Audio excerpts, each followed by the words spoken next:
रूस यूक्रेन युद्ध निरंतर चला जा रहा है। कई तरह के दावे बीच बीच में आते हैं, लेकिन अब जो तारीख है 9 मई की, क्या पक्का है कि 9 मई को इस युद्ध का अंत हो जाएगा? इस पर हम चर्चा करेंगे, क्योंकि अगर युद्ध का अंत होता भी है तो क्या किसी देश की शर्तों पर यह अंत होगा? क्या एक विनाशकारी अंत होगा? क्या हो सकता है आने वाले दिनों में? इस पर हमारी बड़ी चर्चा रहेगी। हमारे साथ मेजर जनरल संजय मेस्टन इस समय स्टूडियो में जुड़ रहे हैं, साथ ही मेजर जनरल संजय सोई हमारे साथ हैं और हमारे साथ एयर वाइस मार्शल पीके श्रीवास्तव जी भी स्टूडियो में मौजूद हैं। बहुत स्वागत है आपका। 9 मई की तारीख हम क्यों कह रहे हैं, ये हम सबसे पहले आपको बताते हैं।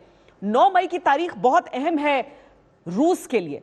रूस की दृष्टि से अगर हम देखें तो 9 मई ही वो तारीख है जब उसका विक्ट्री परेड होता है। पुतिन 9 मई तक क्या युद्ध को समाप्त कर सकते हैं? अभी तो टैंक दौड़ रहे हैं शहर शहर यूक्रेन के, और एक पूरे उस इलाके में भी, पूर्वी यूक्रेन के, जहां से यूक्रेन अपना नियंत्रण एक तरह से खो चुका है, जहां पर युद्ध की शुरुआत में ही पूरे इलाके को स्वायत्तता दे दी गई थी। अब पुतिन क्या 9 मई तक समाप्त करेंगे अपने युद्ध को? संकेत बहुत प्रबल मिल रहे हैं। 9 मई रूस के लिए एक बहुत ऐतिहासिक तारीख है। 9 मई 1945 को सोवियत सेना ने हिटलर को हराया था, और देखिए त्रासदी कि आज पुतिन की तुलना की जाती है हिटलर से। 30 अप्रैल को हिटलर ने आत्महत्या की थी। 8 मई की आधी रात जर्मनी ने सरेंडर कर दिया था। सरेंडर हुआ तो मॉस्को में 9 मई की तारीख थी उस रोज, और 9 मई को विक्ट्री डे परेड का आयोजन किया जाता है। और ये रिपोर्ट्स हैं कि पुतिन 9 मई के दिन को बेहद खास बनाना चाहते हैं, पर कितना दम है इन बातों में?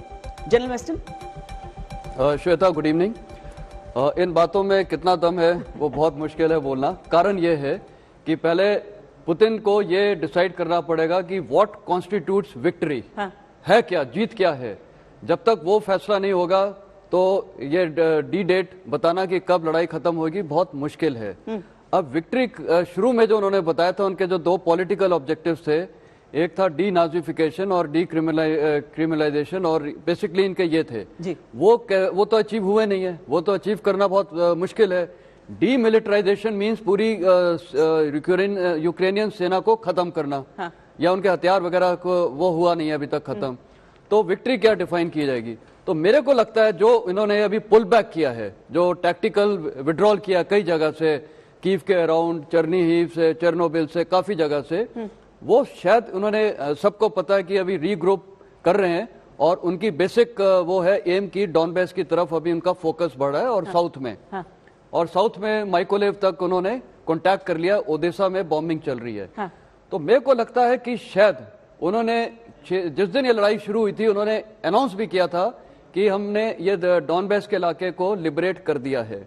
अब वो लिबरेट बोलने में था, ऑन ग्राउंड नहीं हुआ था। अब वो ग्राउंड में कब होगा, मेरे को लगता है कि इसमें भी समय लगेगा। 9 में यस, प्रेसिडेंट पुतिन शायद चाहेंगे कि इसका एक सिंबॉलिक सिग्निफिकेंस है डेट का, लेकिन क्या 9 मई को अचीव होगा डॉनबेस को भी पूरा कैप्चर करना और सदर्न इलाका?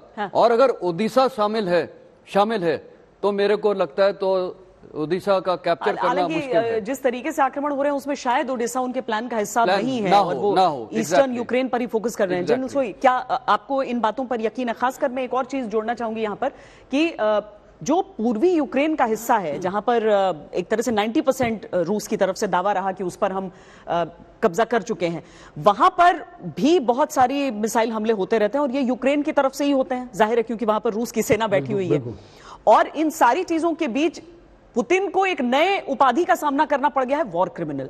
वो रूस पहली बार अब डिनाइल्स देता है ऑफिशियल। नहीं, बिल्कुल। अब देखिए जिस प्रकार से 2 अभी हमले हुए हैं कि 200 अभी रेलवे स्टेशन पर, बुचा का हमला, अभी रेलवे स्टेशन पर हमला हुआ है, तो ये एक तरह से वेस्ट के जो सोशल मीडिया है, जो मीडिया और जो प्रेस है, ये ह्यूमन राइट्स एंगल काफी बड़ी मात्रा में लेकर आ रहे हैं, और एक तरह से वॉर क्रिमिनल वाली बात आ रही है। जेलेंस्की ने भी कहा है कि ये वॉर क्राइम है, और दुनिया के सामने रशिया को नीचा दिखाने की कोशिश हो रही है। दूसरी बात, जैसे अभी आप कहते हैं 9 मई वाला, अब देखिए किस प्रकार से रशिया ने अभी सैन्य के कमांडरों को बदली किया है। जो सीरिया में जंग लड़े हुए, अभी उन कमांडर को लेके आए हैं कि वो अनुभवी हैं, क्योंकि उसने मेरे पुतिन को लगा कि जो अभी जिस प्रकार से ऑपरेशन चलने चाहिए थे, जिस प्रकार से सफलता मिलनी चाहिए थी, वो नहीं मिल पा रही है।